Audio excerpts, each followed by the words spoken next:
ఏ చట్టానికి దేనికి అసలు వారు మాట్లాడుతున్నది పూర్తిగా విరుద్ధం. ఒక్కసారి ఒక ప్రశ్న ఈ సభలో ఆమోదం పొందింది అంటే ఈ సభ యొక్క ఆస్తి. సభ ప్రశ్న అడిగిన వాళ్ళకే అవకాశం ఇవ్వాలి, మిగతా వాళ్ళకి అవకాశం ఇవ్వద్దని ఏ చట్టంలో లేదు. ఒక్కసారి ప్రశ్న ఈ ప్రశ్నావళి 10 ప్రశ్నలు ఉన్నాయి కదా అధ్యక్ష. ఇప్పుడు ఇందులో ఉన్న ఈ ప్రశ్నావళి ఈరోజు ఆమోదం పొందిన ఈ 10 ప్రశ్నలు ఉన్నాయి కదా. 10 ప్రశ్నలు క్వశ్చన్ అవర్, ఒక గంటలో ఈ 10 ప్రశ్నలకు చర్చ జరిగి దీని మీద సమాధానాలు చెప్పడం కోసమే 10 ప్రశ్నలు పెట్టింది. అంటే ప్రతి ప్రశ్నకు 6 నిమిషాలల్లో మనం చర్చ ముగించుకోవాలి. అట్లా 60 నిమిషాలల్లో వీటన్నిటికీ ప్రభుత్వం వైపు నుంచి సమాధానాలు రాబట్టుకోవడానికి ప్రయత్నం చేయాలి. కొన్నిసార్లు ప్రశ్న యొక్క ప్రాధాన్యతను బట్టి తమరు అనుమతిస్తే ఆ చర్చ ఒక్కోసారి కొంత ఎక్కువసేపు కూడా జరగడానికి అవకాశం ఉంటుంది. ఎప్పుడైతే ఈ క్వశ్చన్స్ సభకు అడ్మిట్ అయి హౌస్లోకి వస్తాయో ఇది హౌస్ ప్రాపర్టీ అవుద్ది, ప్రశ్న అడిగిన వాళ్ళ ప్రాపర్టీ కాదు అధ్యక్ష. దయచేసి వారు 20 సంవత్సరాలు ప్రజాప్రతినిధిగా పనిచేసినని పదే జబ్బలు జరుచుకుంటారు కదా. కనీసం లెజిస్లేటివ్ అఫేర్స్ మినిస్టర్గా పనిచేసిన హరీష్ రావు గారికి ఒక్కసారి ప్రశ్న సభలోకి వచ్చిందంటే సభ్యుల యొక్క అందరి ఆస్తి ఇది అధ్యక్ష. ఎవరికి మాట్లాడడానికి అవకాశం ఇవ్వాలనేది చైర్ యొక్క విచక్షణ అధికారం అధ్యక్ష. తమరు సాంబశివరావు గారికి అవకాశం ఇవ్వడాన్ని సభ్యుడు తప్పు పట్టడాన్ని 100% తప్పు. కాబట్టి వారు అట్లా మాట్లాడడాన్ని భవిష్యత్తులోనైనా సవరించుకోవాలి. అదేవిధంగా వారు పదే రూల్ బుక్ గురించి మాట్లాడుతున్నారు అధ్యక్ష. అదే రూల్ బుక్లో చాలాసార్లు వారు కోట్ చేసిరు.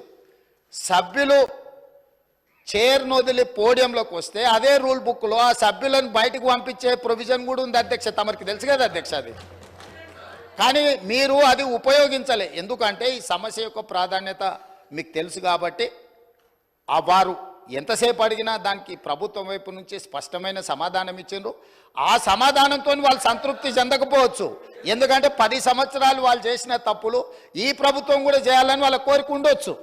కానీ ఈ ప్రభుత్వం ఒక నిర్దిష్టమైన ప్రణాళికతోని కార్మికులను ఆదుకోవాలని, ఆ సంస్థను బ్రతికించాలని, ఈరోజు ఆ సంస్థను ఆర్థికంగా బలోపేతం చేయాలి అని ఈరోజు అహర్నిశలు కృషి చేస్తుంటే వారు పదే వారు గతంలో ఆ కార్మిక శాఖకు గౌరవాధ్యక్షుడిగా ఉన్నారు. ఆనాటి ముఖ్యమంత్రికి ఈయనను ఎట్లా తొలగించాలనో అర్థం కాక ఆ కార్మిక సంఘాన్ని రద్దు చేసిండు. ఎందుకంటే ఈయనను తొలగించాలంటే ఏం చేయాలనో తెలియక వాళ్ళ అంతర్గత సమస్యలు వాళ్ళ ఇష్టం, వాళ్ళ కుటుంబ సమస్యలు వాళ్ళు ఏమైనా కొట్లాడుకొని, కానీ ఆ కార్మిక సంఘాలనే రద్దు చేసింది వాళ్ళ అధ్యక్ష. అట్లాంటిది ఇప్పుడు మళ్ళీ మొదటికి వచ్చి పాత తప్పులన్నీ కప్పిపుచ్చుకోవడానికి ఈరోజు కొత్తగా ఈ ప్రభుత్వం మీద బురద జల్లి మంత్రి గారిని బుల్డోజ్ చేసే విధంగా మాట్లాడడం ఏమాత్రం సమంజసం కాదు అధ్యక్ష.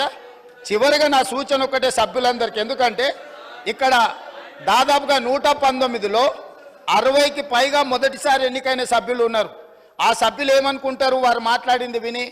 హరీష్ రావు గారికి 20 సంవత్సరాల అనుభవం ఉన్నది, ప్రశ్న వేసిన వాళ్ళే సప్లిమెంటరీ క్వశ్చన్స్ అడగాలనేమో అని ఈ సభ్యులందరూ కూడా తప్పుగా అర్థం చేసుకునే అవకాశం ఉంది. అందుకే మా నూతన సభ్యులకు నేను చెప్తున్నా, ఒక్కసారి క్వశ్చన్ హౌస్లో అడ్మిట్ అయిందంటే ఆ క్వశ్చన్ అనేది హౌస్ ప్రాపర్టీ. ఈ హౌస్లో ఏ సభ్యుడైనా కూడా సప్లిమెంటరీ క్వశ్చన్ అడగడానికి అవకాశం ఉంది. సప్లిమెంటరీ క్వశ్చన్ అడిగినప్పుడు స్పీకర్ అనుమతిస్తే ఎవరైనా మాట్లాడడానికి అవకాశం ఉంది. కాబట్టి మా నూతన సభ్యులకు కూడా నేను చెప్తున్నా, ప్రశ్న సభలోకి వచ్చిందంటే ఇది హౌస్ ప్రాపర్టీ. కాబట్టి సభను తప్పుదోవ పట్టించే ప్రయత్నం చేయొద్దని చెప్పి వారికి సూచన చేస్తున్నా అధ్యక్ష.